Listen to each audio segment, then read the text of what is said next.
स्वागत है आप सभी का टारगेट यूपीएससी के डेली न्यूज़ एनालिसिस में। तो एज़ यूजुअल जो हम हमेशा करते हैं वही करेंगे। ठीक है, जो आज की न्यूज़ हैं वो भी काफ़ी इंपॉर्टेंट है आपकी प्री और मेंस दोनों ही पेपर के लिए। ठीक है, तो जो सबसे पहली न्यूज़ है हमारे पास वो है सतत हिमालय पर्यावरण पुरस्कार। ये 2 लोगों को मिला है। हम फर्दर देखेंगे कि किन 2 लोगों को सतत हिमालय पर्यावरण पुरस्कार मिला है। ठीक है, तो ये एक इंपॉर्टेंट न्यूज़ है, आपके प्री के लिए इंपॉर्टेंट है और इसको हम मेंस से भी रिलेट करेंगे। ठीक है, मेंस से भी रिलेट करेंगे कि कैसे ये हमारे मेंस के लिए भी एक इंपॉर्टेंट न्यूज़ है। ठीक है, फिर जो दूसरी न्यूज़ है ये भी बहुत इंपॉर्टेंट है कि 12 सहायक नदियों में उच्च प्रदूषण स्तर हो चुका है। और किसकी 12 सहायक नदियाँ? तो गंगा की जो 12 सहायक नदियाँ हैं उनमें क्या हो चुका है कि उच्च प्रदूषण स्तर हो चुका है। तो इसको भी देखेंगे हम, और कौन कौन सी नदियों में हुआ है हम इसको भी डिटेल में देख लेंगे। ठीक है, ये प्री के लिए बड़ा इंपॉर्टेंट एक टॉपिक और भी हो जाता है आपके लिए। ठीक, फिर जो तीसरी इंपॉर्टेंट न्यूज़ है, आज है 10 फरवरी और आज मनाते हैं विश्व दलहन दिवस। तो दलहन दिवस में हम इंडिया के पर्सपेक्टिव को देखेंगे कि इंडिया कितना प्रोड्यूस करता है, कितना आयात करता है। तो ये प्रीलिम्स के लिए तो इंपॉर्टेंट है ही है, साथ में ये मेंस के लिए भी बहुत इंपॉर्टेंट हो जाता है। जीएस पेपर अगर 3 में इंडियन इकोनॉमी की बात करें तो वहाँ के लिए इंपॉर्टेंट है। इसको हम उत्तराखंड के आस्पेक्ट से भी देखेंगे और उत्तराखंड के पेपर 6 जीएस पेपर 6 में। ठीक है, ये भी बड़े इंपॉर्टेंट एक न्यूज़ हो जाती है। तो यहाँ पर ये जो न्यूज़ है ये काफ़ी इंपॉर्टेंट है आपके लिए।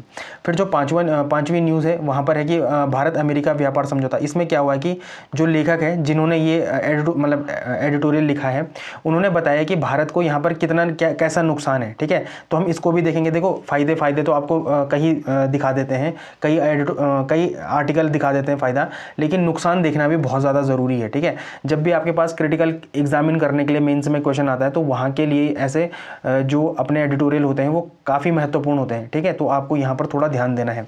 फिर जो यहाँ पर, अच्छा ये सेम हो गया, लेकिन ये नहीं है, सेम नहीं है। यहाँ पर बताया गया कि जो जेनेटिकल मॉडिफाइड जो क्रॉप्स है ना, जो अमेरिका में जेनेटिकल मॉडिफाइड क्रॉप्स है, जैसे उनका क्या है मक्का, वहाँ पर मक्का सबसे ज़्यादा होता है ना, जिसको क्या बोलते हैं कॉर्न भी कहते हैं। ठीक है, तो वहाँ पर वो भारत में क्या है, बैन है। वो भारत में क्या है, बैन है। और आपको ये भी पता होगा कि जितनी भी जीएम फसलें हैं, जो जेनेटिकल मॉडिफाइड फसलें हैं, वो भारत में क्या है, बैन है। वो अभी भी भारत में क्या है, बैन है। तो ये बड़ा इंपॉर्टेंट एक आर्टिकल है। ठीक है, अमेरिका के संबंध में और भारत के संबंध में, भारत और अमेरिका के व्यापार के संदर्भ में ये बहुत ही इंपॉर्टेंट एक न्यूज़ है। इसको भी हम डिटेल से देखेंगे और अपने प्री और मेंस के लिए जितनी भी इंपॉर्टेंट फैक्ट्स हो सकते हैं या जितने भी इंपॉर्टेंट लाइन हो सकती हैं वो हम यहाँ से निकाल लेंगे। ठीक है, फिर एक जो 7वीं सबसे इंपॉर्टेंट न्यूज़ है वो इम्पैक्ट के बारे में है और इंडिया मलेशिया पार्टनरशिप के बारे में है।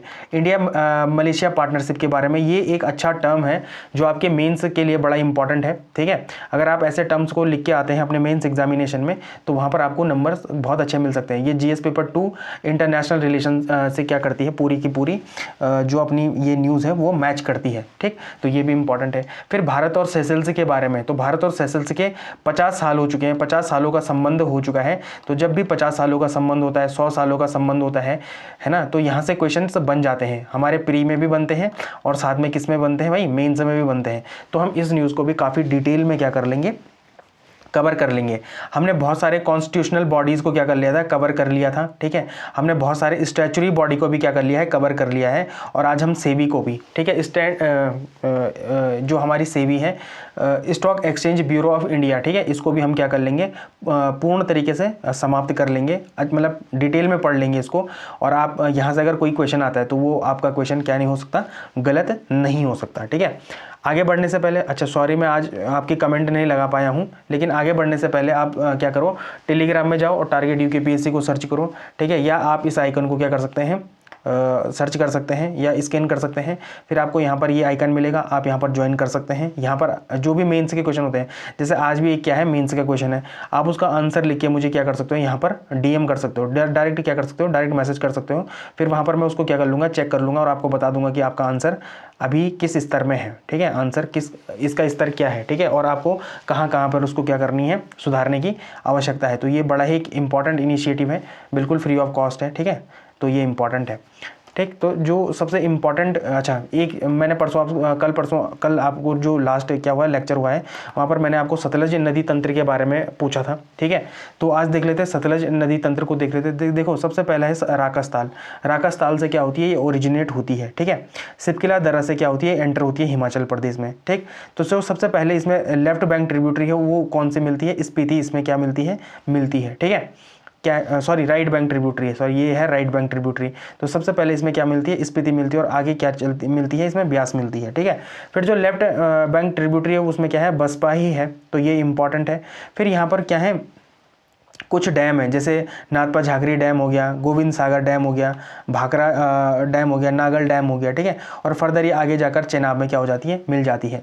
तो ये क्या है, सतलज नदी तंत्र। अब इसमें और भी नदियाँ होंगी, लेकिन वो हरियाणा बोल रहा हूँ मैं, हिमाचल पीसीएस के लिए बड़ी इंपॉर्टेंट होगी, ठीक है। वो हिमाचल पीसीएस के लिए बड़ी इंपॉर्टेंट होगी, लेकिन आप कर रहे हैं उत्तराखंड पीसीएस की तैयारी, तो वो आपके लिए अभी इतनी महत्वपूर्ण नहीं है, ठीक है। तो उम्मीद है आपको सतलज नदी तंत्र भी अच्छे से याद हो गया होगा। हरी के बैराज से क्या जाती है, अपनी एक नहर जाती है, इंदिरा गांधी नहर, इंदिरा गांधी नहर, इंदिरा गांधी नहर, ठीक है, इंदिरा गांधी नहर। तो आप इसको भी देख लेना, ठीक है। तो ये इंपॉर्टेंट है। अब जो मैं आपको नदी देने जा रहा हूँ वो एक इंपॉर्टेंट नदी है, और वो कौन सी नदी है, झेलम नदी, ठीक है, झेलम नदी। तो आपको मुझे झेलम नदी के बारे में सारी जानकारी देनी है कि इसकी लंबाई कितनी है, चौड़ाई कितनी है, लेफ्ट बैंक ट्रिब्यूटरी क्या है, राइट बैंक ट्रिब्यूटरीज क्या है इसकी। तो ये एक इंपॉर्टेंट टॉपिक, मतलब एक इंपॉर्टेंट टॉपिक आपके लिए है नदी तंत्र के बारे में, ठीक है। और बहुत सारे नदी तंत्रों को हम क्या कर चुके हैं, कवर कर चुके हैं। तो अब आगे बढ़ते हैं। तो इसमें सबसे पहले वन लाइनर न्यूज़ को देख लेते हैं। ये जो वन लाइनर न्यूज़ है ये आपके प्रीलिम्स के लिए बड़ी इंपॉर्टेंट है। जैसे गुवाहाटी के पास गढ़भंगा वन में दुर्लभ चींटी की नई प्रजाति खोजी गई। यह शहरी सीमावर्ती जंगलों के संरक्षण महत्व को दर्शाती है।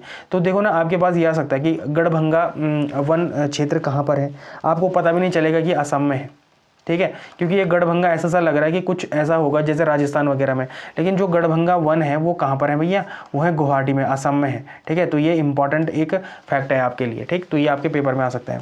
फिर भारत ने बांग्लादेश को 4-0 से हराकर सैफ अंडर-19 महिला खिताब जीता है। यह जीत मजबूत वापसी और एशिया प्रतियोगिता की तैयारी दर्शाती है। आपको मुझे बताना है कि सैफ जो कप होता है उसका संबंध किस खेल से है, किस खेल से है, ठीक है। यहाँ पर थोड़ा सा और भी देखते हैं। जो अंडर-19 जो पुरुष वर्ल्ड कप था, ठीक है, किसमें, क्रिकेट में था, वो भी भारत ने जीता है। किसको हराकर जीता है ये आपको मुझे बताना है, ठीक है। किसको हराकर जीता है ये भी आपको मुझे बताना है, आपने मुझे बताना है, सॉरी, ठीक है। फिर हिमाचल प्रदेश ने प्रतियोगी छात्रों के लिए एआई आधारित शिक्षा प्लेटफॉर्म शुरू किया है। यह डिजिटल शिक्षा की समान पहुंच सुनिश्चित करता है, ठीक है। तो ये भी इंपॉर्टेंट है। तो सबसे पहला राज्य कौन है जिसने एआई आधारित शिक्षा प्लेटफॉर्म को शुरू किया है, तो वो कौन है, हिमाचल प्रदेश है, ठीक है, हिमाचल प्रदेश है। तो ये भी क्या है, एक इंपॉर्टेंट आपके पास न्यूज़ है। सबसे पहले यस्टरडे प्रैक्टिस क्वेश्चन को देख लेते हैं। तो ये यहाँ पर एक क्वेश्चन है कि हाल ही में उत्तराखंड के मुख्यमंत्री पुष्कर सिंह धामी ने शारदा कॉरिडोर परियोजना की आधारशिला कहाँ रखी, तो वो कहाँ पर रखी है, टनकपुर चंपावत में रखी है, ठीक है। तो ये एक इंपॉर्टेंट न्यूज़ थी। फिर उत्तराखंड सरकार की हालिया विकास योजनाओं के संदर्भ में निम्नलिखित कथनों पर विचार करें। हाउस ऑफ हिमालय ब्रांड का उद्घाटन प्रधानमंत्री नरेंद्र मोदी जी के द्वारा दिसंबर 23 मतलब 8 दिसंबर 2023 में किया गया था, जिसका उद्देश्य क्या था, सेल्फ हेल्प ग्रुपों के उत्पादों को वैश्विक ब्रांडिंग करना था। तो ये बिल्कुल क्या है, सही क्या है, ऑप्शन है। फिर जो दूसरा ऑप्शन है कि यह एक जनपद दो उत्पाद योजना के तहत प्रत्येक जिले से केवल कृषि और बागवानी क्षेत्र के ही 2 उत्पादों का चयन करना अनिवार्य था। ऐसा केवल यही 2 क्षेत्र नहीं थे, बल्कि जैसे क्राफ्ट भी था, है ना, ये सारी चीज़ें भी थी। तो ये ऑप्शन क्या है, गलत है, ठीक है, ये ऑप्शन क्या है, गलत है। फिर जो तीसरा ऑप्शन है वो है उत्तराखंड स्टेट मिलेट मिशन के अंतर्गत सरकार ने मंडवा को सरकारी राशन और मिड डे मील में शामिल करने का प्रावधान किया। तो ये भी क्या है, सही है। तो इसका आंसर क्या है, बी बॉल इसका सही आंसर है। 1 और 3 इसके क्या है, सही आंसर है, ठीक है। फिर आगे देखते हैं। हाल ही में समाचारों में रहा हल्द्वानी हाथी कॉरिडोर जो कॉर्बेट राजाजी पार्क और नेपाल को जोड़ता है, मुख्य रूप से किस नदी क्षेत्र में रेत और बजरी के जमाव के कारण बाधित हुआ है, तो वो था गोला नदी, ठीक है, गोला नदी। आपको मुझे बताना है ये कौन से जिले से संबंधित है, कौन से जिले में है ये गोला नदी, ठीक है, बहती है जो, ये इंपॉर्टेंट है। फिर जो तीसरी इंपॉर्टेंट न्यूज़ थी वो थी फरवरी 2026 में भारत में प्रस्तावित एआई इम्पैक्ट समिट। देखो इसको तो 100% मार्क लगाकर रख लो, ये आपके पास क्वेश्चन आ सकता है, ठीक है। के संदर्भ में निम्नलिखित कथनों पर विचार करें। यह ग्लोबल साउथ के किसी देश में आयोजित होने वाली इस श्रृंखला की पहली समिट है। बिल्कुल सही है, ये बात सही है कि जो 2026 की जो समिट हो रही है वो भारत की में हो रही है, और ये ग्लोबल साउथ को क्या कर रही है, रिप्रेजेंट कर रहा है, ठीक है। तो ये पहली ऐसी समिट है जो कि पहली बार हो रही है, किसमें, ग्लोबल साउथ की कंट्रीज़ में हो रही है, ठीक। जो दूसरा ऑप्शन है, भारत की मेजबानी का मुख्य फोकस एआई सुरक्षा कानूनों पर चर्चा करना है, जैसा कि ब्रिटेन के ब्लेचले पार्क में था। कब हुआ था ये, 2023 में हुई थी यहाँ पर घोषणा, ठीक है। मतलब ब्लेचले पार्क में समिट कब हुई थी, तो 2023 में हुई थी, ठीक है, 2023 में हुई थी। लेकिन यहाँ पर केवल सुरक्षा ही सुरक्षा नहीं था, बल्कि क्या था, शिक्षा था, ठीक है, शिक्षा था, स्वास्थ्य था, ठीक है, शिक्षा, स्वास्थ्य और कृषि था, ठीक है, यहाँ पर था, ठीक है। इनको एआई के माध्यम से आगे बढ़ाना था, तो ये बी ऑप्शन क्या है, गलत है, ठीक है। फिर जो तीसरा ऑप्शन है, इस समिट के माध्यम से भारत अपने 10,370 करोड़ रुपए के इंडिया एआई मिशन और स्वदेशी एआई मॉडल्स को बढ़ावा देने का लक्ष्य रखता है, तो ये भी क्या है, बिल्कुल सही है। तो इसका 1 और 3 सही आंसर है, इसका भी क्या है, बी बॉल क्या है, सही आंसर है, ठीक है। उसके बाद अच्छा, उसके बाद कोई अपना क्वेश्चन नहीं था। उसके बाद देखते हैं, सबसे पहले उत्तराखंड न्यूज़ को देखते हैं, ठीक है। तो सबसे पहली जो इंपॉर्टेंट न्यूज़ है वो है सतत हिमालयी पर्यावरण पुरस्कार, ठीक है। तो मुख्यमंत्री पुष्कर सिंह धामी जी ने प्रसिद्ध भूगोलविदा डॉक्टर नित्यानंद की जन्मशती पर सीमांत गांव से पलायन रोकने वाइब्रेंट विलेज का संकल्प दोहराया और सैन्य क्षेत्र के पास अवैध भूमि आवंटन की जांच के आदेश दिए हैं। तो ये आपके पास क्या है, न्यूज़ है। तो अब आपको यहाँ पर देखना है कि डॉक्टर नित्यानंद कौन थे। तो डॉक्टर नित्यानंद कौन थे, एक तो ये क्या थे, जियोग्राफर थे, पर्यावरणविद थे, ठीक है। इन्होंने हिमालय की डेमोग्राफी बदलने को लेकर 10 को पहले क्या दे दी थी, चेतावनी दे दी थी। तो ये क्या है, एक इंपॉर्टेंट पर्सनैलिटीज़ हैं। ये आपके पेपर में डायरेक्ट भी आ सकता है कि डॉक्टर नित्यानंद का संबंध किस क्षेत्र से है। तो किस क्षेत्र से है भाई, भूगोलविद्या और पर्यावरणविद से इनका संबंध है, ठीक है। तो जो पुरस्कार मिले हैं, सतत हिमालय पर्यावरण पुरस्कार, वो किसे मिला है, वो 2 लोगों को मिला है। एक जयेंद्र सिंह राणा जी को मिला है, ये कहाँ से रिलेट करते हैं भाई, ये उत्तरकाशी से रिलेट करते हैं। और एक संजय सत्यवली जी को मिला है, ये कहाँ से रिलेट करते हैं, तो ये अल्मोड़ा से करते हैं, ठीक है। योजना वाइब्रेंट विलेज प्रोग्राम का संबंध किससे, तो सीमावर्ती गाँव के विकास और पलायन को रोकने से संबंधित है। अच्छा, आप मुझे बता सकते हैं कि ये योजना कब से शुरू हुई थी, वाइब्रेंट विलेज प्रोग्राम कब से शुरू हुआ है, कब से शुरू हुआ है, क्या आप मुझे ये कमेंट सेक्शन में बता सकते हैं, ठीक है, जरूर बताना, ठीक है। अब अगर इसको आप मेंस से रिलेट करना चाहो तो आप कौन कौन से पेपर से इसको रिलेट करोगे, एक तो जीएस पेपर 1 से भारत के भूगोल से रिलेट कर सकते हो, एक जीएस पेपर 6 से उत्तराखंड के भूगोल से रिलेट कर सकते हो, जीएस पेपर 6 से उत्तराखंड की अर्थव्यवस्था से भी और सामाजिक मुद्दों से भी क्या कर सकते हो, रिलेट कर सकते हो, और जीएस पेपर 3 इंटरनल सिक्योरिटी से भी रिलेट कर सकते हैं। तो जो इसका पहला चीज़ है वो क्या है, पलायन और सीमा सुरक्षा। तो यहाँ पर जो सिलेबस है हमारे पास, उत्तराखंड में पलायन की समस्या हुआ, चाहे डेमोग्राफिक चैलेंज हुआ या सीमा प्रबंधन हुआ, यहाँ से आप इसको क्या कर सकते हैं, डायरेक्ट रिलेट कर सकते हैं। क्यों, क्योंकि देखो आपके पास सीमांत गांव मतलब बॉर्डर विलेज के बारे में आया है, तो वो ये क्या हुए हैं, खाली हुए हैं। जो हिमालय की डेमोग्राफी, क्योंकि हिमालय की क्या हो रही है, डेमोग्राफी बदल जाएगी, जिसके वजह से जो राष्ट्रीय सुरक्षा के लिए भी क्या है, एक खतरा है। तो एक तो आप इसको क्या कर सकते हैं, एज एग्जाम्पल के तरीके से कोड कर सकते हैं। दूसरा है कि वाइब्रेंट विलेज प्रोग्राम, सरकार इन गाँव में को वाइब्रेंट विलेज के रूप में विकसित कर रही है। कैसे, सरकार अब इन्हें देश का आखिरी गाँव नहीं बल्कि देश का पहला गाँव मानकर विकसित कर रही है ताकि लोग वहाँ रुक सकें। तो ये क्या है, दोनों ही इंपॉर्टेंट है। जैसे माणा था ना, माणा को हम पहले क्या बोलते थे कि ये क्या है, आखिरी गांव है, लेकिन अब क्या हो गया, वो पहला गांव हो चुका है। तो ये एक इंपॉर्टेंट क्या है, आपके पास एस्पेक्ट्स हैं, आप इन एस्पेक्ट्स को क्या कर सकते हो, अपने मेंस में लिख सकते हो, ठीक है। फिर पर्यावरण और सतत विकास से आप इसको कैसे रिलेट करेंगे, तो पर्यावरण में क्या है, जो आपके पास टॉपिक है उत्तराखंड में पर्यावरण संरक्षण और हिमालय पारिस्थितिकी से आप इसको क्या कर सकते हैं, डायरेक्ट वहां पर एज एग्जाम्पल के तरीके से कोड कर सकते हैं। और वहां पर अगर आपके पास केस स्टडी से रिलेटेड अगर आप डेटा प्रोड्यूस करना चाहें या देना चाहें वहाँ पर, तो आप बता सकते हैं कि 2 लोगों को क्या मिला है, सतत हिमालय पर्यावरण पुरस्कार मिला है। इससे ये क्या दिखाता है कि कैसे जो स्थानीय लोग हैं, जो यहाँ के लोकल लोग हैं, वो पर्यावरण संरक्षण में अपना योगदान दे रहे हैं, ठीक है। तो यहाँ पर आप ऐसे बता सकते हैं कि कैसे उत्तराखंड के लोग जिनको क्या मिल रहा है, सतत हिमालय पर्यावरण पुरस्कार मिल रहा है, वो लोग कैसे पर्यावरण संरक्षण में क्या कर रहे हैं, महत्वपूर्ण भूमिका निभा रहे हैं या अपना योगदान दे रहे हैं, ठीक है। तो ये एक क्या है, इंपॉर्टेंट चीज़ है, आपके मेंस के लिए बड़ा इंपॉर्टेंट है। फिर आप इसको कहाँ पर रिलेट कर सकते हो, इंटरनल सिक्योरिटी और लैंड लॉ से भी आप इसको क्या कर सकते हैं, रिलेट कर सकते हैं। जैसे सैन्य क्षेत्र के पास अवैध आवासीय कॉलोनी का बनना या मजार लैंड जिहाद जैसे मुद्दों पर भी आप इसको सीधे कनेक्ट कर सकते हैं। और यहाँ पर बता सकते हैं कि सैन्य प्रतिष्ठानों के निकट अनियंत्रित शहरीकरण और अवैध बस्ती राष्ट्रीय सुरक्षा के लिए क्या है, एक चुनौती का विषय है। तो ये एक इंपॉर्टेंट एस्पेक्ट है, ठीक है, जो आप अपने मेंस में कोड कर सकते हैं। ये आपके लिए एमसीक्यू है। आई होप आपको ये टॉपिक क्लियर हो गया होगा, ठीक है। तो आप यहाँ पर क्या कर सकते हैं, इस क्वेश्चन को अच्छे से पढ़ के देखो। जब आप ये क्वेश्चन करोगे ना, तो आपको पुराना पूरा सारा रिकॉल हो जाएगा जो आपने अभी पढ़ा है, ठीक है। तो ये एज अ रिविजन के तौर पर आप किसको क्या कर सकते हैं, देख सकते हैं, ठीक है। तो आप इसका क्या कर सकते हैं, इसको कमेंट सेक्शन में मुझे इसका आंसर बता सकते हैं, ठीक है। तो ये अच्छा, ये कल का ही न्यूज़ है, ठीक है। फिर जो दूसरी न्यूज़ है वो इंपॉर्टेंट है कि 12 सहायक नदियाँ क्या हो चुकी हैं, उनमें उच्च पर्यावरण जो प्रदूषण है वो बढ़ चुका है। और किसकी सहायक नदी, तो भाई गंगा की सहायक नदी, ठीक है। तो सीपीसीबी, देखो हमने सीपीसीबी एक क्या है, एक वैधानिक निकाय है, ठीक है, एक स्टैचुरी बॉडी है। इसके बारे में भी हमने डिटेल में डीएनए में पढ़ा हुआ है प्रीवियस लेक्चर्स में, ठीक है। तो मैं आपसे एक बार बोलूंगा कि आप सारे क्या करो, थंबनेल देख लो। अब थंबनेल में ना लिखा होगा नीचे, ठीक है, क्या लिखा होगा, जैसे सीपीसीबी लिखा होगा, जो हमारा नेशनल ग्रीन ट्रिब्यूनल है एनजीटी लिखा होगा, या जैसे आज सेबी आ रहा है तो सेबी लिखा होगा, ठीक है। तो आप यहाँ पर उसको क्लिक करके उतना उतना पार्ट भी देख सकते हैं। मतलब मेरा बोलने का मतलब ये है, अगर आपको सीपीसीबी के बारे में डिटेल में पढ़ना है तो आप उसको वहाँ पर से देख सकते हैं। तो इन्होंने क्या रिपोर्ट दी है अपनी, कि उत्तराखंड की 12 सहायक नदियाँ, किसकी सहायक नदियाँ, गंगा की सहायक नदियाँ, अपने उच्च प्रदूषण स्तर सीवर और औद्योगिक कचरे के कारण क्या कर रही है, गंगा को मैला कर रही हैं, जिसमें सुसवा और ढेला जैसी नदियाँ क्या हैं, सबसे अधिक प्रदूषित है।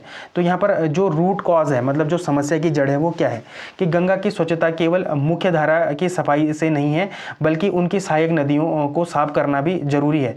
रिपोर्ट बताती है कि देहरादून, काशीपुर और पंतनगर जैसे शहरों का बिना ट्रीट किया हुआ है सीवेज, मतलब जो सीवेज किसको बोलते हैं भाई, जो मल जल होता है, मतलब मल मतलब जो अरे जो अपना मल होता है उसको जो साफ करने के लिए यूज़ करते हैं, और बाद में वो सीवेज के तौर पे क्या मिल जाता है, आगे फर्दर अपनी नदियों में मिल रहा है। तो उनको क्या करने की ज़रूरत है, उनको ट्रीट करने की ज़रूरत है, ठीक है। ट्रीट मतलब उनको साफ करने की ज़रूरत है, और औद्योगिक कचरा सीधा इन नदियों में जा रहा है। तो ये बताया जा रहा है, किसके कौन बता रहा है इसको, तो ये रिपोर्ट बता रही है, ठीक है।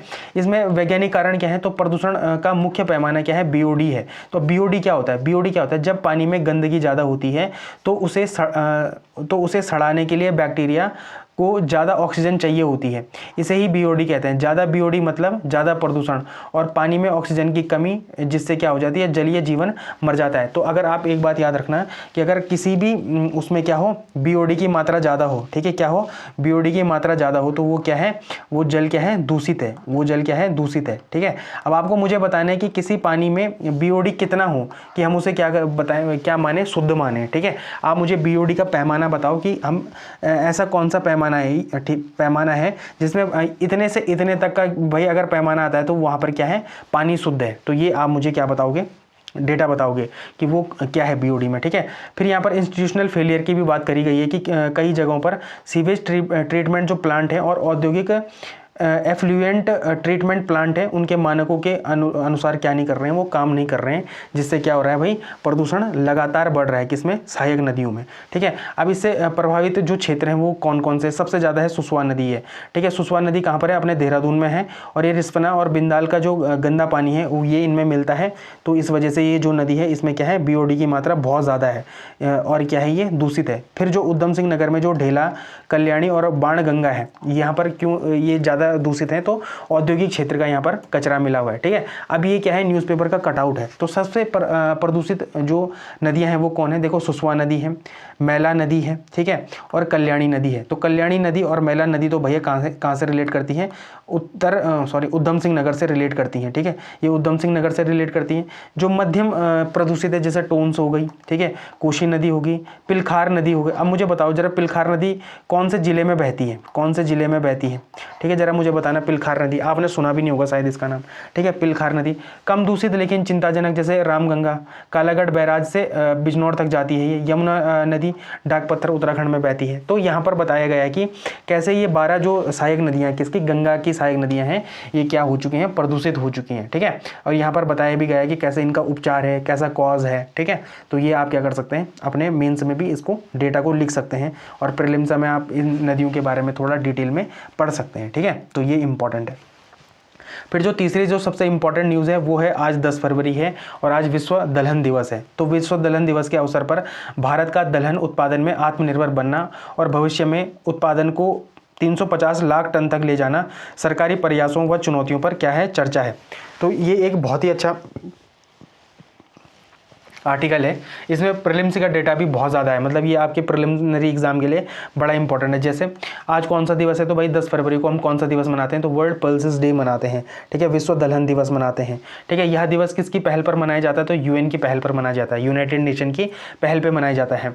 तो भारत की स्थिति क्या है, तो भारत विश्व में दालों का सबसे बड़ा उत्पादक है। देखो सबसे बड़ा उत्पादक भी है और सबसे बड़ा कंज्यूम करने वाला है। अब आप मुझे बता सकते हो कि उत्पादकता और कंज्यूम कौन से एसडीजी गोल में है। मैंने आपको बड़े डिटेल में पढ़ाया है ये, ठीक है, डिटेल में पढ़ा है मैंने। तो आप मुझे क्या बता सकते हैं कि कौन सा एसडीजी गोल है जिसमें ये बताया गया है कि 12 महीने हम कंज्यूम करेंगे और 12 महीने ही हम क्या करेंगे, खाएंगे भी उसे, सॉरी प्रोडक्शन करेंगे। तो उत्पादन और क्या कंजम्पशन कौन से एसडीजी में, जरा आप मुझे डिटेल में बता सकते हैं। तो ये मतलब डिटेल में नहीं, कमेंट सेक्शन में बता सकते हैं कि कौन से एसडीजी गोल में है ये, ठीक है। तो वैश्विक उत्पादन का हम लगभग कितना परसेंट क्या करते हैं, उत्पादन करते, तो 25% हम इसका उत्पादन करते हैं।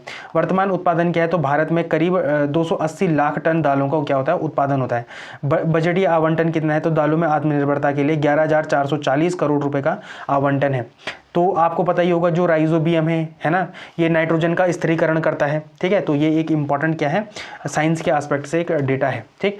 अब इसको हम कहाँ से मेंस में कहाँ पर जोड़ सकते हैं, तो आर्थिकी और सामाजिक विकास या कृषि और पर्यावरण दोनों ही उसमें आप इसको जोड़ सकते हैं, दोनों ही सिलेबस में आप इसको जोड़ सकते हैं। और जीएस पेपर 3 में बोलो आप, चाहे जीएस पेपर 6 में बोलो, उत्तराखंड की इकोनॉमी में, ठीक है, कृषि का योगदान, वहाँ पर आप इसको क्या कर सकते हैं, डायरेक्ट तरीके से जोड़ सकते हैं। उत्तराखंड एक पहाड़ी राज्य है जहाँ दालें जैसे गहत हो गया, भट्ट हो गया, सोयाबीन हो गया, राजमा हो गया, पारंपरिक खेती का एक मुख्य हिस्सा है। इसलिए यह राज्य की कृषि अर्थव्यवस्था के लिए भी क्या है, प्रासंगिक है ना। तो जीएस पेपर 3 में आप इसको कैसे रिलेट करेंगे, आत्मनिर्भर भारत और आयात प्रतिस्थापन। भारत दुनिया का सबसे बड़ा दाल उत्पादक है, वैश्विक उत्पादन का 25% हम क्या करते हैं, प्रोडक्शन करते हैं, ठीक है। फिर भी हम आयात पर निर्भर हैं, क्यों, क्योंकि हम कंजम्पशन भी क्या करते हैं, 25% से ज़्यादा करते हैं। अब आत्मनिर्भर भारत मिशन के तहत 2027 तक दालों में पूर्ण आत्मनिर्भरता का लक्ष्य है। यह खाद्य सुरक्षा और क्या है, व्यापार संतुलन के लिए एक महत्वपूर्ण एस्पेक्ट है, ठीक है। तो ये एक इंपॉर्टेंट चीज़ है। एमएसपी और किसानों की आय, तुअर हो गया या उड़द हो गया या मसूर हो गया कि 100% खरीद एमएसपी पर करने की बात कही गई है। और कैसे एमएसपी नीति किस प्रकार फसल विविधीकरण को बढ़ावा दे सकती है, आप इसको भी क्या बता सकते हैं, वहाँ पर एज अ एग्जाम्पल की तरीके से बता सकते हैं कि कैसे एमएसपी जो नीति है हमारी, वो फसल डाइवर्सिफिकेशन को बढ़ावा दे रही है। तो आप ये क्या कर सकते हैं, ये डेटा आप ऊपर का वो जो डेटा है ये वाला, यहाँ पर आप एज अ एग्जाम्पल की तरीके से कोड कर सकते हैं। और 2030-31 तक हमारा कितना लक्ष्य है, तो 350 लाख टन उत्पादन करने का हमारा लक्ष्य है दालों में, ठीक है। तो ये एक इंपॉर्टेंट है। फिर पर्यावरण और टिकाऊ खेती में भी हम इसको क्या कर सकते हैं, कनेक्ट कर सकते हैं, ठीक है। जैसे मृदा स्वास्थ्य है, दालें मिट्टी का क्या बनाती हैं, उर्वरकता बढ़ाती है, जिसमें क्योंकि इनके जड़ों में क्या होता है, नाइट्रोजन फिक्सेशन का काम होता है भाई, क्योंकि इनकी जड़ों में क्या होता है, राइजोबियम नाम का बैक्टीरिया होता है जो क्या करता है, नाइट्रोजन फिक्सेशन करता है। और इससे क्या होता है, ये यूरिया जैसे रसायनों पर निर्भरता को क्या करता है, कम करता है। यह सस्टेनेबल एग्रीकल्चर के लिए एक बेहतरीन एग्जाम्पल है, ठीक है, कि कैसे जो दालें हैं, दालें एक तो सबसे पहले क्या करती हैं, जो हमारी मिट्टी है उसकी उर्वरकता को क्या नहीं करने देते, खोने नहीं देती, सबसे पहली बात तो ये है। दूसरा क्या है कि इसमें जो राइजोबियम नाम का वो होता है अपना, ठीक है, वो क्या करता है कि लगातार फिक्सेशन का काम करता है, ठीक है। तो ये भी इम्पॉर्टेंट है ना। फिर पोषण सुरक्षा में क्या है कि भारत में शाकाहारी जनसंख्या के लिए दालें प्रोटीन का क्या है, मुख्य स्रोत है। यह कुपोषण मुक्त भारत के लक्ष्य को प्राप्त करने में भी सहायक है, ठीक है, क्योंकि भारत में क्या है, सबसे ज़्यादा जनसंख्या क्या है, मतलब पूरे विश्व में सबसे ज़्यादा शाकाहारी कहाँ पाए जाते हैं भाई, तो वो अपने प्यारे भारत में पाए जाते हैं। तो अगर उनको कुपोषण से दूर करना है तो प्रोटीन वाली डाइट लेनी पड़ेगी, और प्रोटीन का सबसे अच्छा जो स्रोत है वो क्या है, दालें ही तो हैं, ठीक है। तो ये भी इंपॉर्टेंट है हमारे मेंस के एस्पेक्ट से। यहाँ पर ये आपके लिए एमसीक्यू है, आप इसका क्या कर सकते हैं, कमेंट सेक्शन में आंसर दे सकते हैं, ठीक है। जो तीसरी इंपॉर्टेंट न्यूज़ है वो है भारत अमेरिका व्यापार समझौता में असंतुलन की बात कही गई है। तो इसमें क्या है, देख लेते हैं। भारत अमेरिका व्यापार समझौता असंतुलित है, जिसमें भारत को अमेरिका की तुलना में कम आर्थिक लाभ मिल रहा है, और यह भारत की स्वतंत्र विदेश नीति और संप्रभुता के लिए एक जोखिम पैदा कर रहा है। अब कैसे है, मतलब लेखक ने क्या तर्क दिया है, तो लेखक ने बोला है कि जो हमारा फ्री ट्रेड है नहीं, बल्कि ये एक तरफा समझौता है। किसकी तरफ झुका हुआ है भाई, अमेरिका की तरफ झुका हुआ है। अब ये ऐसा क्यों बोल रहे हैं, देखो यहाँ पर इसलिए बोल रहे हैं कि भारत ने अमेरिकी सामानों पर शुल्क घटाकर शून्य कर दिया गया है, शून्य कर दिया है। भारत ने क्या कर दिया है, जो अमेरिकी सामानों पर टैरिफ लगता था वो तो शून्य कर दिया है, जबकि अमेरिका ने अपनी दरों को क्या 18% करा है। कहाँ से घटाकर 50% से घटाकर 18% करा है। यह 19वीं सदी के औपनिवेशिक व्यापार जैसा दिखता है। देखो आपके पास एक तो ये डेटा हो गया, जब आप आलोचनात्मक अध्ययन करो किसका, भारत और अमेरिका की व्यापार का, तो आपके पास एक तो ये डेटा हो गया है जो कि बताता है कि अमेरिका और भारत के व्यापार में क्या निगेटिव चीज़ है। तो एक तो सबसे पहले ये निगेटिव चीज़ है, ठीक है। दूसरा है खरीद प्रतिबद्धता। भारत ने 5 वर्षों में 500 बिलियन मूल्य का अमेरिकी सामान खरीदने की प्रतिबद्धता जताई है। लेखक के अनुसार, जो लेखक इसमें लिख रहे हैं वो क्या बोलते हैं कि यह भारत की औद्योगिक रणनीति और रक्षा खरीद को प्रभावित कर सकता है। तो ये भी क्या है, एक इंपॉर्टेंट चीज़ है ना। ये है। फिर सामरिक स्वायत्तता का प्रभाव। तो भारत अभी तक क्या कर रहा था, अपनी विदेश नीति में स्वतंत्र निर्णय लेने के लिए जाना जाता था, लेकिन यहाँ समझौता अब उस पर दबाव बना सकता है। क्यों भाई, सिंपल सी बात है, यहाँ 0% टैरिफ है, वहाँ पर क्या है 18% टैरिफ लग रहे हैं भारत के सामान पे। तो ये इंपॉर्टेंट है। रूस और यूक्रेन में भी अब यहाँ पर जो कल तेल, अच्छा मैंने कल के वाले लेक्चर में हमने एक तेल की क्या पढ़ी थी, किस्म पढ़ी थी, कहाँ की, जो अपना कौन सा तेल है, जो अपना तेल है कहाँ से, वेनेजुएला का तेल है, ठीक है। एक पर्टिकुलर नाम था उस तेल का, जरा आप मुझे कमेंट सेक्शन में बताना कि क्या नाम था उस तेल का, ठीक है। मैं देखना चाहता हूँ कितने लोग इस लेक्चर को अटेंटिव तरीके से देखते हैं, ठीक है। तो अब क्या हो रहा है, लगातार अब क्या होगा कि भारत अब रूस से तेल करना कम कर लेगा, और वेनेजुएला, और आपको पता है कि अमेरिका ने वेनेजुएला पर कैसा अपना प्रभुत्व जमाया है। तो ये एक इंपॉर्टेंट एस्पेक्ट है। फिर पाकिस्तान और चीन। तो भारत क्या, अमेरिका भारत को एक रणनीतिक साझेदार के रूप में नहीं बल्कि चीन को संतुलित करने के लिए एक उपकरण या इंस्ट्रूमेंट के रूप में देखता है, और अमेरिका पाकिस्तान पर भारत की चिंताओं को अक्सर क्या कर लेता है, नज़रअंदाज भी कर लेता है। तो ये भी क्या है, एक इंपॉर्टेंट एस्पेक्ट है, ठीक है। फिर संप्रभुता और घरेलू नियम में क्या है, अमेरिका न केवल व्यापार पर बल्कि भारत के घरेलू कानूनों जैसे डेटा रिजीम हो गया या नियामक मानक हो गया पर भी क्या करता है, अपनी शर्तें सौंपता है। इसे लेखक ने क्या बताया, नियामक जबरदस्ती कहा है, रेगुलेटरी कोइर्सन कहा है, ठीक है। इसको देख लेना जरा आप क्या लिखा हुआ है ये, पर मैं इसको यही पढ़ पा रहा हूँ, ठीक है। नियामक जबरदस्ती, तो ये भी क्या है, एक अच्छा टर्म है, इसको आप क्या कर सकते हैं, कहीं पे नोट डाउन करके रख सकते हैं, ठीक है। अब यहाँ पर एक चीज़ और भी बोली है कि भारत ने, ये तो देखो एक तो निगेटिव में था, एक पॉजिटिव में क्या है कि भारत ने जो जेनेटिकल मॉडिफाइड जो जितने भी वहाँ के क्या है फसलें हैं उनको क्या कर दिया है, प्रतिबंधित करा हुआ है। तो भारत और अमेरिकी व्यापार में समझौता तो हुआ है, लेकिन भारत ने अमेरिका के जो जेनेटिकल मॉडिफाइड मक्का और सोयाबीन है उनके आयात पर क्या लगा दिया है, प्रतिबंध बरकरार कर दिया है। लेकिन भारत ने पशु चारे की बढ़ती हुई मांग को देखकर लाल ज्वार है और DDGS है उनके आयात के लिए क्या कर दिया है, अमेरिका के लिए बाजार खोल दिया है। तो देखो DDGS क्या होता है, डिस्टिलर्स ड्राइड ग्रेन विद सॉल्युबल्स। तो देखो ये क्या होता है कि ये ना मक्का से बनता है, कॉर्न से बनता है। इसमें क्या होता है कि इसमें इथेनॉल बनाया जाता है इससे, ठीक है। किससे, मक्का से क्या बनाया जाता है, इथेनॉल बनाया जाता है। इथेनॉल ब्लेंडिंग पता है ना आपको, E20 आप अगर आप गाड़ी चलाते होंगे तो आप देखते होंगे वहाँ पर E20 लिखा होता है। आप देखना जहाँ पर आप फ्यूल इंजेक्ट करते होंगे अपनी गाड़ी पर तो वहाँ पर E20 लिखा हुआ, वो इथेनॉल ब्लेंडिंग 20 है, मतलब उस तेल में क्या मिलाया है, 20% इथेनॉल मिलाया गया है, ठीक है। तो ये इंपॉर्टेंट है। तो उसमें क्या होता है कि तो स्टार्च चीनी में बदल जाता है और जो फर्मेंटेशन किया जाता है इसका, ठीक है, बचा हुआ हिस्सा जो मैश होता है उसमें क्या होता है, वो हाईली प्रोटीन होता है, फाइबर होता है उसमें और ऑयल भी होता है। तो उसे क्या बोलते हैं, DDGS कहते हैं। और ये पशुओं के लिए क्या है, एक उच्च प्रोटीन वाला चारा है, ठीक है। तो इसके लिए भारत ने क्या करा है, अपने मार्केट को खोल दिया है, किसके लिए, अमेरिका के DDGS के लिए या लाल ज्वार के लिए, ठीक। तो ये इंपॉर्टेंट है। लाल ज्वार, अमेरिका दुनिया का सबसे बड़ा उत्पादक और निर्यातक है, किसका, लाल ज्वार का, ठीक है। ये क्या है, ये नॉन जेम है, GM है, मतलब नॉन GM मतलब जेनेटिकली मॉडिफाइड नहीं है ये, इसलिए भारत ने इसे क्या करा है, स्वीकार किया है। तो ये इंपॉर्टेंट है। अब आयात की स्थिति क्या है, तो अनुमति ली है, मतलब अनुमति दे दी है इन दो चीज़ों को, एक तो लाल ज्वार को दे दी है, दूसरा DDGM है, जो हमने देखा था कि जो मक्का है उसका जो उसका जो एक्सट्रैक्शन बच जाता है केवल वो, ठीक है। अब प्रतिबंधित क्या किया है, तो मक्के को ही किया है, ठीक है, और क्या किया है, सोयाबीन को किया है जो जेनेटिकल मॉडिफाइड है, ठीक है। उत्पादकता में तुलना है तो भारत कितना उत्पाद करता है, इसको देखो 2.25 से 3 टन करता है। अमेरिका इसको 11.2 टन प्रति हेक्टेयर करता है। तो यहाँ पर देख सकते हैं आप कि भारत की कृषि कितनी पिछड़ी हुई है, किससे, अमेरिका से, ठीक है। तो ये एक इंपॉर्टेंट है, ठीक है। अगर आप इसको मेंस में अगर थोड़ा सा बताना चाहोगे तो कहाँ पर इसको कोड कर सकते हैं, तो जीएस पेपर 3 में आर्थिकी विकास मतलब जो इकोनॉमिक डेवलपमेंट है एग्रीकल्चर वाले सेक्टर में, और एनिमल हस्बेंड्री, साथ साथ में जीएस पेपर 2 अंतर्राष्ट्रीय व्यापार में भी आप इसको क्या कर सकते हैं, इस टॉपिक को क्या कर सकते हैं, कनेक्ट कर सकते हैं। तो यहाँ पर आप बता सकते हैं कि पशुपालन और डेयरी क्षेत्र की क्या चुनौतियाँ हैं और कैसे चुनौतियाँ हैं मतलब, ठीक है। तो ये इंपॉर्टेंट हो जाता है, ठीक। तो ये क्या हो जाता है, इंपॉर्टेंट हो जाता है। तो इसमें देखो जैसे मांग आपूर्ति में अंतर है, जैसे भारत में अंडे, दूध, मांस की जो मांग हो रही है वो तेजी से क्या हो रही है, बढ़ रही है, क्योंकि जो अमीर वर्ग है और शहरीकरण भी क्या हो रहा है, लगातार बढ़ रहा है यहाँ पर, ठीक। तो ये एक तो ये इंपॉर्टेंट है। फिर चारे की कमी, भारत में देखो चारे की कमी भी है ना, तो ये भी एक इंपॉर्टेंट है। फिर उत्पादकता का मुद्दा भी है कि जो भारत का मक्का है वो कम क्या होता है, अमेरिका की तुलना में कम है। अभी हमने डेटा देखा ना, ये पीछे ये वाला डेटा, ठीक है। तो ये भी इंपॉर्टेंट है। फिर साथ में क्या बताया गया है कि भारत के व्यापार में कूटनीति, देखो भारत ने क्या करा है, जो जीएम फसलें हैं, जो जेनेटिकली मॉडिफाइड फसलें हैं, उनको क्या कर दिया है, बंद कर दिया है, ठीक है। अब इसके लिए इससे क्या निकाला है भारत ने, तो मध्यम मार्ग वाली एक अवधारणा निकाली है कि कैसे भारत ने जो लाल ज्वार है उसको तो मंजूरी दे दी, लेकिन जो नॉन जीएम वाली फसलें हैं उनको तो मंजूरी दे दी, लेकिन जो जीएम वाली फसलें हैं, जो जेनेटिकल मॉडिफाइड फसलें हैं, उनके लिए क्या कर दिए हैं, दरवाजे बंद कर दिए हैं। तो ये एक इंपॉर्टेंट एस्पेक्ट है।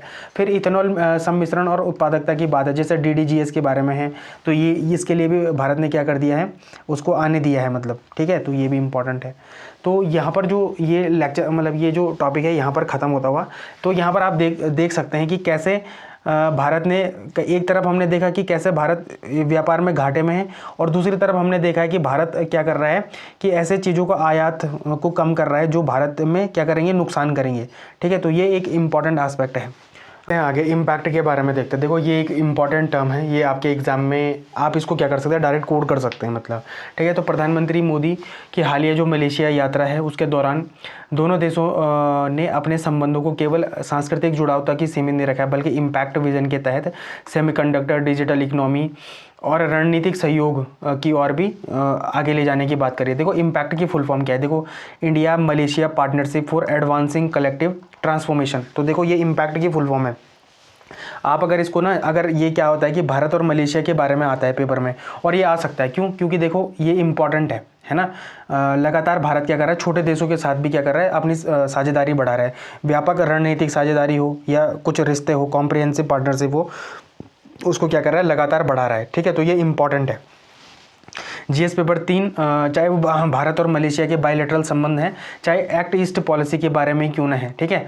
तो जो ये यहाँ पर लेखिका है यनीथा मीना लुइस, उन्होंने तर्क दिया है कि भारत और जो मलेशिया है के रिश्ते को अब रणनीतिक गहराई की ज़रूरत है, ठीक है। परीक्षा के लिए तो ये इंपॉर्टेंट है, ये सॉरी ये गलती से आ गया है यहाँ पर, ठीक है। तो ये इंपॉर्टेंट है। पहला क्या है, रिश्तों का नया स्तर। तो यहाँ पर क्या बताएगा कि 2024 में मलेशियाई पीएम अनवर इब्राहिम, तो देखो ये क्वेश्चन एक तो आपके प्रीलिम्स में आ सकता है कि मलेशिया के पीएम कौन है, तो अनवर इब्राहिम है, कि भारत यात्रा के दौरान रिश्तों को कॉम्प्रिहेंसिव स्ट्रेटेजिक पार्टनरशिप का दर्जा दिया गया, और साथ ही पीएम मोदी की यात्रा का उद्देश्य उसको क्या करना था, धरातल पर उतारना था। तो ये इनका कहना है, किनका, यनीथा मीना लुइस का। पर इन्होंने बहुत ज़्यादा चीज़ों को क्या दिया है, इंपॉर्टेंट दिया है अपने एग्जाम पॉइंट ऑफ व्यू के लिए। जैसे इन्होंने इम्पैक्ट विजन के बारे में बात करी है, ठीक है। तो दोनों नेताओं ने क्या करा है, इम्पैक्ट का विजन बताया है, ठीक है। तो इन्होंने बताया कि इम्पैक्ट में कौन कौन सी चीज़ें हैं, जैसे सेमीकंडक्टर हो गया, डिजिटल इकोनॉमी हो गया, ठीक है। जो रणनीतिक सहयोग है, स्ट्रेटेजिक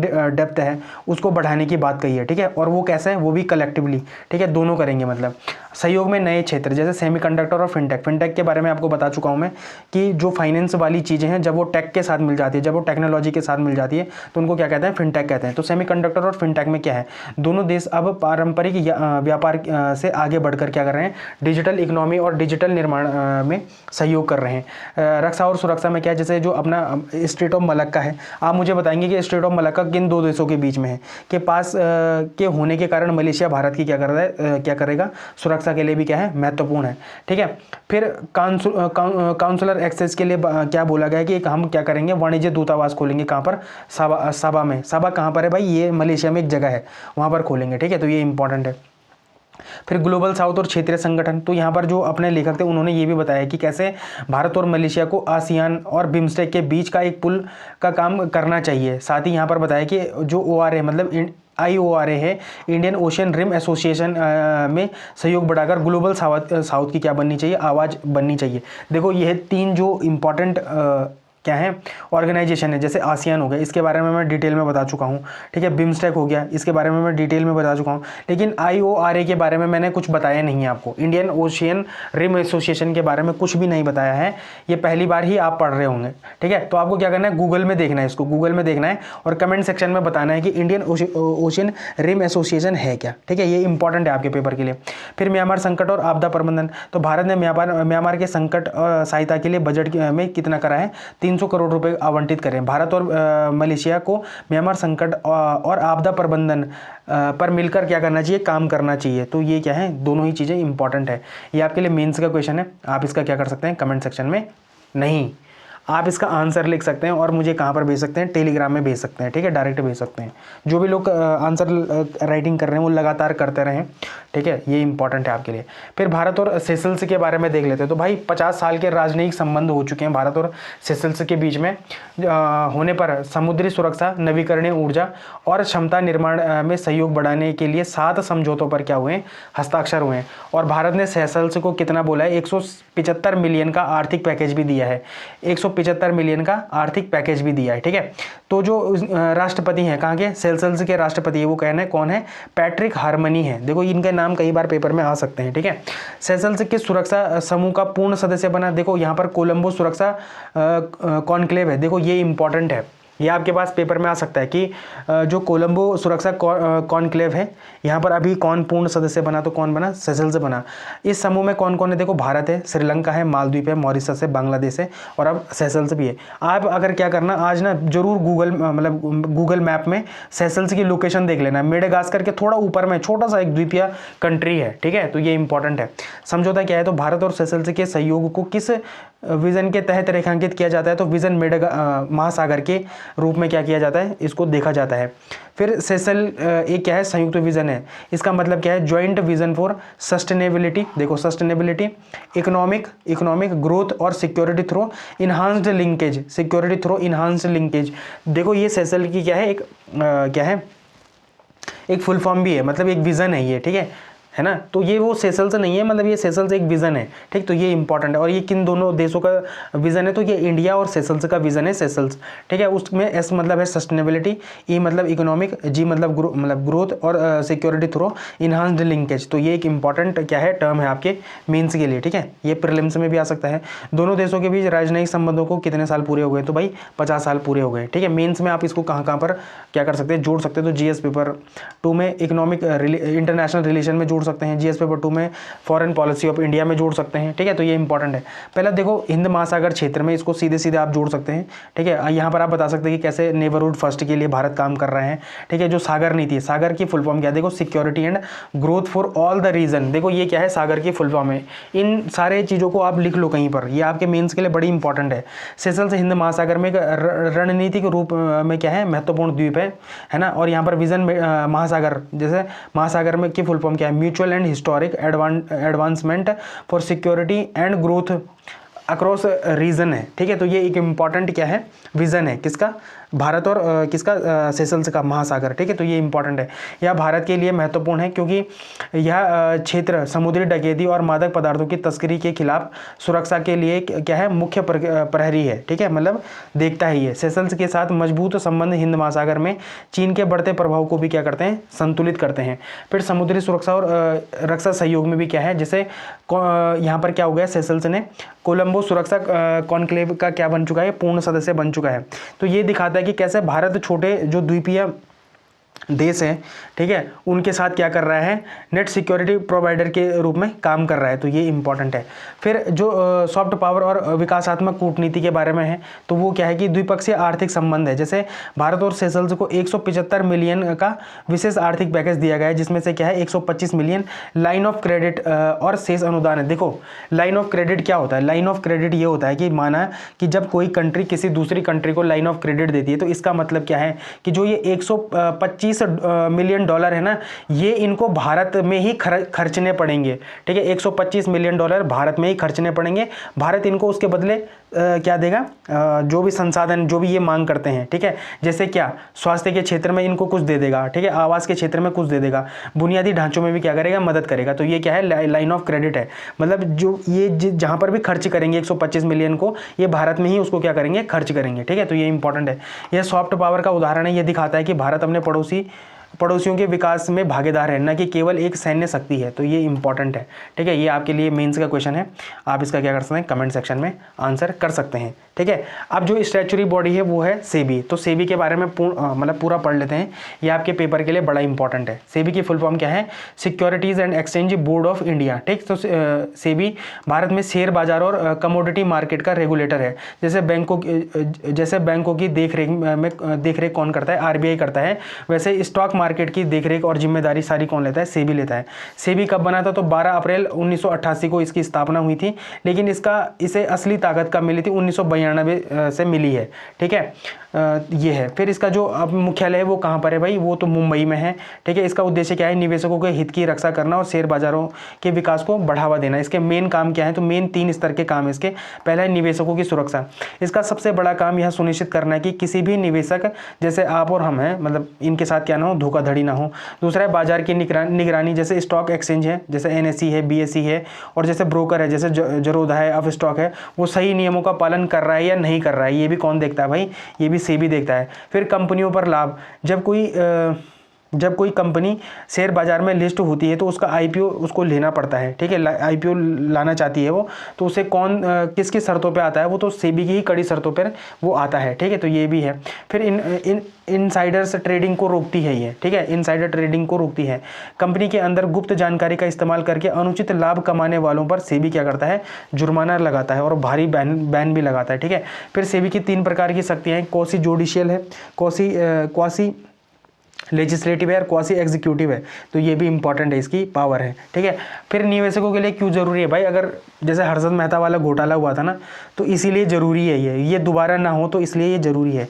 कंपनी अपनी सही वित्तीय स्थिति जनता को बताए, स्टॉक ब्रोकर्स ग्राहकों का पैसा न मार सकें, और मार्केट में क्या ट्रांसपेरेंसी बनी रहे, तो इसलिए क्या है, सेबी की जरूरत है। तो ये एक इंपॉर्टेंट बॉडी है हमारे, और वर्तमान में इसके अध्यक्ष कौन है, तो तुहिन कांत पांडे क्या है, सेबी के अध्यक्ष हैं, ठीक है। तो यहीं पे ये लेक्चर समाप्त होता हुआ। आई होप आपको लेक्चर पसंद आया होगा। अगर आपको लेक्चर पसंद आया है तो लाइक शेयर सब्सक्राइब कमेंट जरूर करें। धन्यवाद।